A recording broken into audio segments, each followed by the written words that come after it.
Halo semuanya, Assalamualaikum warahmatullahi wabarakatuh. Oke, kesempatan hari ini kita akan melanjutkan diskusi kita untuk mata kuliah Teknik Presentasi dan Poster Penelitian, yang pada kesempatan hari ini kita akan membahas mengenai perencanaan dan persiapan presentasi. Mari kita awali pertemuan pada hari ini dengan membaca doa mau belajar bersama-sama. A'udzubillahi minasyaitonirrajim. Bismillahirrahmanirrahim. Raditu billahi rabba wa bil islami dina wa bi muhammadin nabiyya wa rasula. Rabbi zidni ilma warzuqni fahma. Amin. Amin amin ya rabbal alamin. Tetap semangat, tetap sehat, dan tetap harus selalu bahagia di masa pandemi yang memang belum berakhir hingga hari ini. Oke teman-teman, akan kita lanjutkan ya diskusinya. Semoga tetap bisa menyimak walaupun gitu ya, disambi dengan berbagai aktivitas yang lain selain kuliah. Iya kan? Ya, ibu juga tahu kok gitu. Oke, ya jadi gini, perencanaan itu erat kaitannya dengan persiapan dan tujuan presentasi.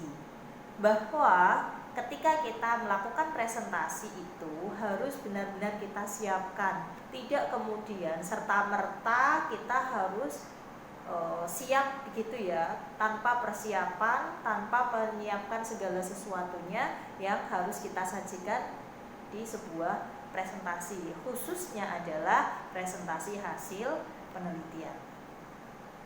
Bahwa keberhasilan sebuah presentasi itu dinilai dari ketercapaian tujuan yang sudah ditentukan oleh presentator. Apa sih sebenarnya tujuannya gitu ya? Tentu adalah adanya tingkat pemahaman dan penerimaan audiens atau khalayak atas apa yang kita presentasikan. Artinya apa yang kita sampaikan itu dapat dipahami, dapat diresapi gitu ya oleh audiens atau khalayak yang mendengar presentasi kita. Presentasi itu bukan sekedar berbicara, tampil memukau, sibuk menyiapkan slide presentasi dengan berbagai animasi yang memikat saja begitu, tetapi tidak begitu peduli dengan tujuan yang ingin dicapai. Sehingga apa? Kalau seperti ini kejadiannya, maka bisa saja slide-nya bagus, tampilannya menarik, tetapi karena tujuannya tidak jelas, maka presentasinya menjadi ngalor ngidul bahasanya begitu. Maka tetap penting untuk menentukan tujuan dari presentasi. Kalau tujuan dari presentasi penelitian teman-teman adalah yang paling jangka pendek adalah untuk mencapai kelulusan. Nah, untuk mencapai kelulusan itu maka harus begitu ya, bisa menyajikan presentasi ya, mampu membuat penguji dan pembimbing itu kemudian menerima apa yang kita presentasikan. Beberapa kondisi gitu ya yang sering kita lihat ketika kita sedang mengikuti sebuah acara seminar atau acara pertemuan-pertemuan di forum besar begitu, atau justru di kelas yang dulu kita offline begitu. Ada beberapa hal yang sering kita temui, temannya sedang presentasi, yang lain itu duduk di kursi dengan asik main HP-nya atau ngobrol begitu dengan temannya di sebelahnya. Kemudian ada yang tidur karena merasa bosan lama mendengarkan presentasinya. Ada juga yang menundukkan kepala, dan banyak hal lain gitu ya yang sering kita lihat para peserta presentasi ini ketika sedang menyimak sebuah presentasi. Nah, bagaimana untuk menyiapkan sebuah presentasi yang efektif gitu? Maka yang pertama, presentasi itu harus kita bisa ciptakan suasana yang bisa menarik perhatian audiens atau peserta.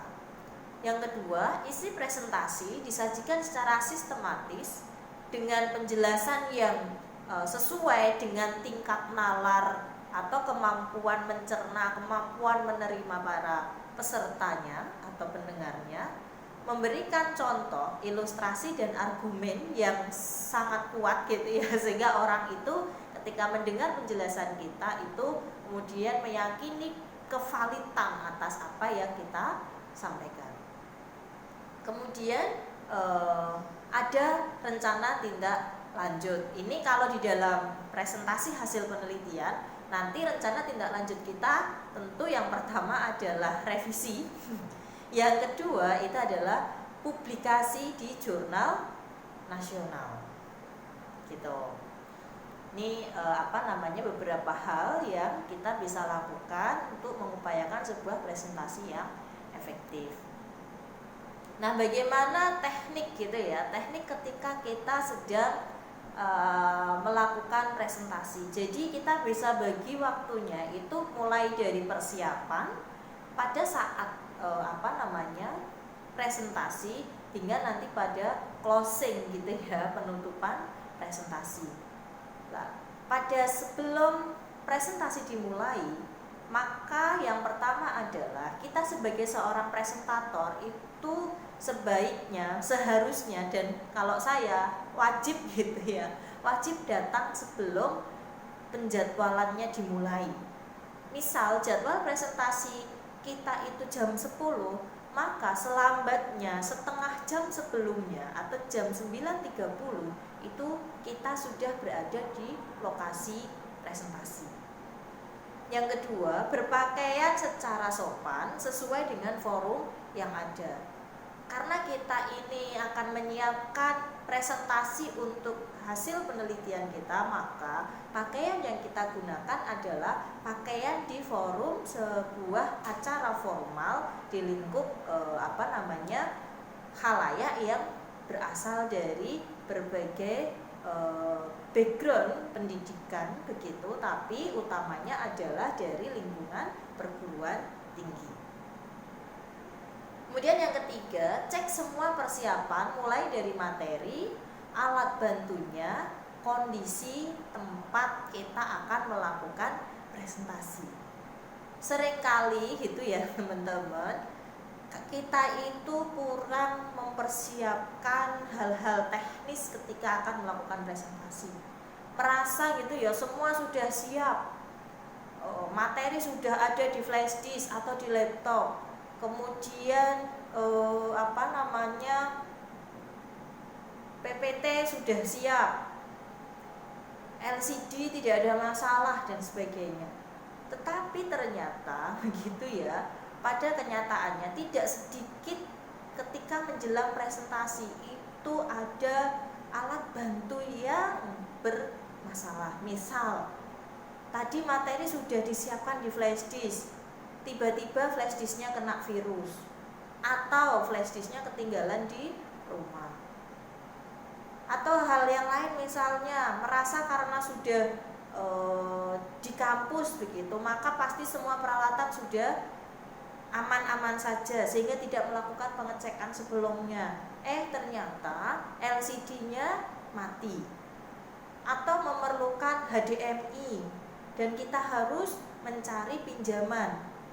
Nah, maka hal-hal seperti itu mestinya harus benar-benar dicek, disiapkan sebelum jadwal kita untuk melakukan presentasi hadir atau tiba begitu.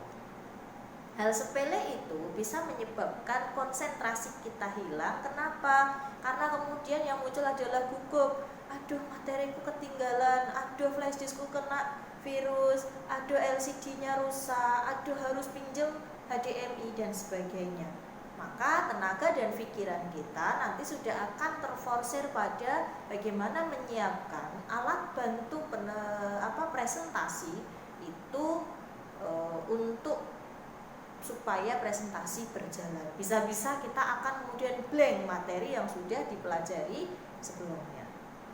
Kemudian yang ketiga, sapa atau hampiri atau jabat tangan dosen atau tokoh yang biasa duduk di deretan terdepan untuk menghilangkan kesan keasingan. Jadi kita menerapkan sistem SKSD gitu ya.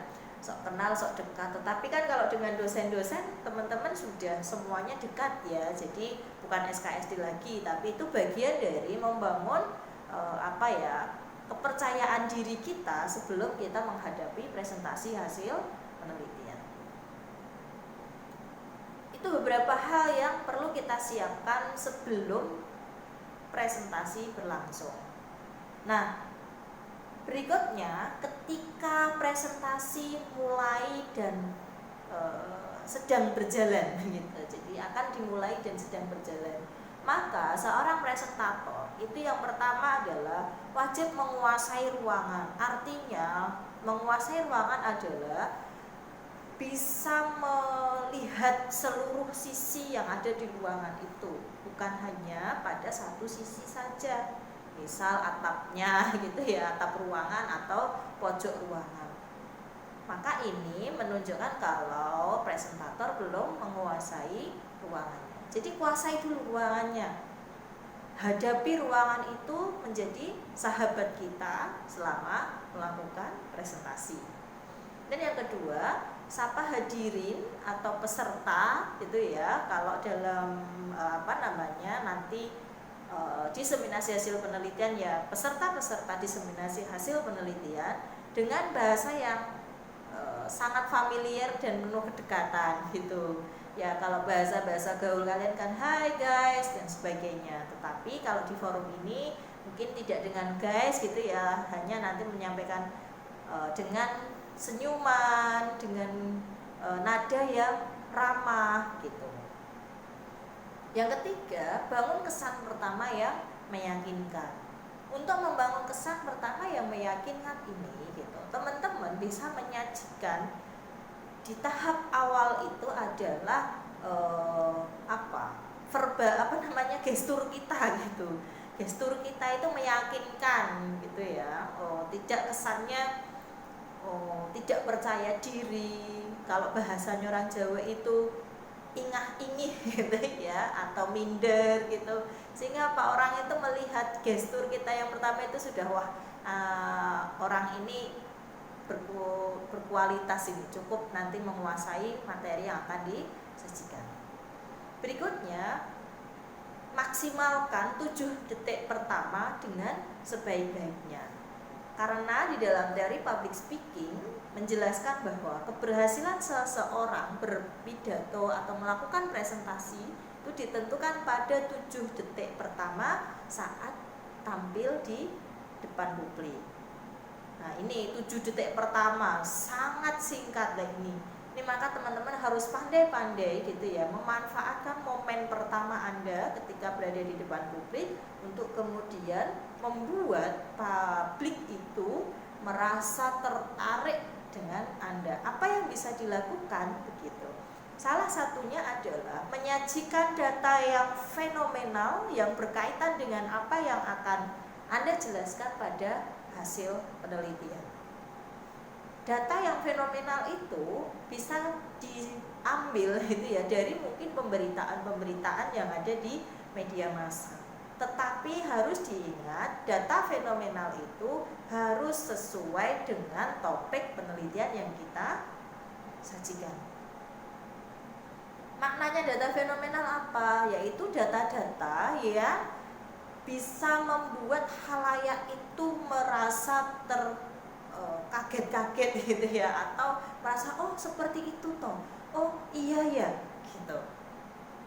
Ini tentu teman-teman nanti gitu ya harus banyak membaca, mendengarkan gitu isu-isu yang terbaru berkaitan dengan hasil-hasil penelitian yang sudah Anda temukan, sehingga nanti isu-isu yang berasal dari luar hasil penelitian Anda ini bisa Anda gunakan untuk membuka sebuah presentasi untuk menarik perhatian khalayak.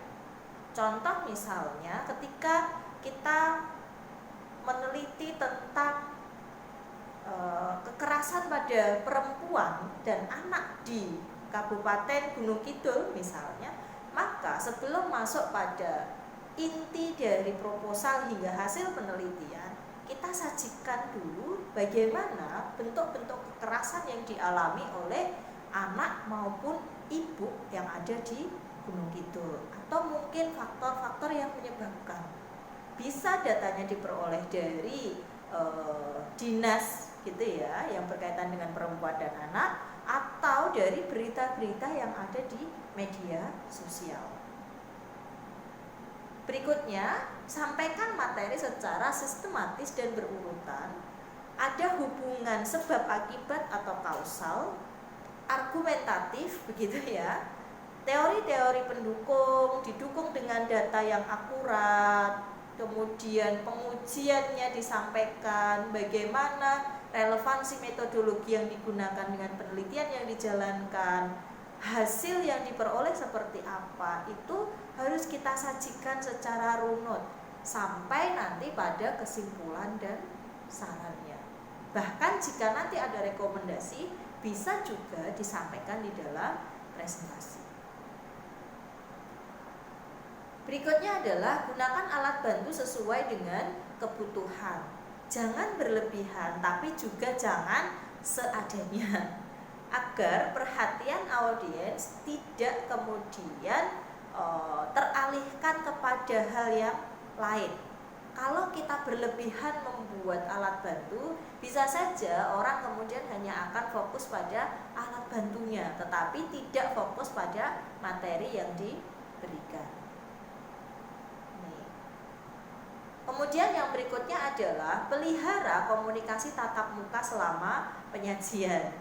Ini yang kadang tidak mudah. Kenapa? Karena ketika kita melakukan komunikasi tatap muka saat presentasi itu terasa berat untuk menatap wajahnya audiens. Tapi ini penting untuk kita lakukan karena ini bentuk dari komunikasi kita kepada semua hadirin atau semua peserta di dalam presentasi yang kita sajikan. Mau tidak mau harus belajar untuk berani menatap wajah orang lain atau peserta di dalam sebuah acara ketika kita sedang menjadi seorang presentator. Berikutnya adalah intonasi suara. Itu ya harus jelas, baik dari volumenya, penekanannya, pernafasannya gitu. Sehingga apa, khalayak itu nanti mendengarnya dengan nyaring gitu ya, tidak klesik-klesik gitu, tidak kemudian apa sih yang diomongkan gitu. Iya, jadi penting untuk mengatur intonasi suara dan sebisa mungkin, bukan sebisa mungkin, sebaiknya, seharusnya gitu, mengatur juga bagaimana pernafasan kita tidak habis di tengah-tengah saat kita sedang melakukan presentasi. Ini penting sekali teman-teman, karena tidak jarang gitu ya kita sedang ngomong gitu tiba-tiba habis nafas dan harus berhenti. Tentu ini bisa mengganggu konsentrasi seorang presentator. Kenapa? Karena tadi di tengah sedang berbicara panjang, nafasnya habis dan harus berhenti tiba-tiba. Apalagi nanti jika kita ini masih pada tahap-tahap awal sebagai seorang presentator yang ada di depan publik yang banyak, atau yang paling dekat besok ketika kita presentasi di hasil penelitian. Kemudian perhatikan waktu yang tersedia. Presentasi itu biasanya hanya akan diberikan waktu 10 menit, paling lama 15 menit. Maka maksimalkan waktu tersebut. Jangan sampai gitu ya bertele-tele sampai setengah jam, apalagi sampai 45 menit. Karena itu nanti bisa-bisa gitu ya dosen pembimbing dan pengujinya itu sudah kecapean mendengarkan, sudah tidak fokus gitu, atau khalayak, misal kita menjadi seorang presentasi di acara yang luas, yang banyak audiensnya, khalayak kemudian sudah tidak bisa fokus lagi dengan materi yang kita sajikan. Maka maksimalkan 10-15 menit itu untuk menyampaikan hasil-hasil penelitian yang kita sudah lakukan. Berikutnya, kita harus memperhatikan faktor AIDA. Apa itu AIDA? Attention atau perhatian dari khalayak. Gitu. Kemudian yang kedua adalah interest atau minat. Kemudian yang ketiga desire atau rangsangan. Yang keempat itu decision. Kemudian yang kelima adalah action. gitu. Jadi teman-teman ketika akan melakukan presentasi nanti begitu ya, teman-teman perhatikan benar faktor-faktor ini. Supaya apa? Supaya nanti gitu ya, proses presentasinya itu teman-teman bisa berjalan dengan baik. Berikutnya, tutup presentasi dengan retorika yang mudah diingat audiens dan persilahkan untuk forum diskusi. Nah, retorika yang mudah diingat itu harapannya apa? Harapannya nanti setelah presentasi berakhir itu khalayak masih bisa mengingat kita sebagai seorang presentator. Entah bentuknya pantun, entah bentuknya joke atau lelucon, itu boleh untuk kemudian kita menutup sebuah presentasi. Dan gitu ya, berikan waktu untuk forum diskusi. Nah, di dalam Al-Quran sendiri gitu ya, di dalam kitab suci yang ada di agama kita, sudah ada banyak sekali gitu ya ajaran-ajaran yang mengatakan untuk berkata secara baik, berkata secara jelas dan sebagainya. Ada di Al-Quran dan nanti akan diikuti dengan ditandai dengan perkataan qaulan. Yang pertama misalnya adalah qaulan sadida, kata, kalimat, bahasa atau perkataan yang benar, jujur, faktual, tidak bohong, bukan hoax dan gosip atau rumor. Berikutnya adalah qaulan baligho, mudah dimengerti, tepat sasaran, efektif, efisien, lugas. Qaulan ma'rufah, perkataan yang santun, tidak kasar, tidak cabul, tidak menyakitkan, tidak menyinggung perasaan. Qaulan karimah, perkataan mulia, dibarengi dengan rasa hormat, mengagungkan, enak didengar, lemah lembut dan bertata krama. Qaulan layyina, pembicaraan yang lemah lembut, suara enak didengar, ramah sehingga menyentuh hati. Dan yang terakhir qaulan maisura, mudah dimengerti dan dipahami, juga menyenangkan dan menggembirakan. Ajaran-ajaran di dalam Al-Quran ini kemudian kita bisa implementasikan ketika sedang melakukan presentasi di depan khalayak. Bagaimana menggunakan kalimat kata yang baik, halus, lembut, kemudian berupa informasi yang benar, bukan hoax, data penelitian kita itu valid. Nah, ini merupakan implementasi dari komunikasi di dalam Al-Quran. Ya, saya rasa demikian teman-teman. Mari kita lanjutkan diskusinya di forum e-learning dan silahkan untuk berdiskusi supaya kita nanti siap untuk menjalankan presentasi menghadapi ujian untuk skripsi yang akan datang. Kita akhiri dengan baca doa setelah belajar bersama-sama. A'udzubillahi minasyaitonirrajim. Bismillahirrahmanirrahim. Allahumma arinal haqqa haqqa warzuqna tibaa wa arinal batila batila warzuqna ijtinabah. Amin. Billahi taufiq wal hidayah. Assalamualaikum warahmatullahi wabarakatuh.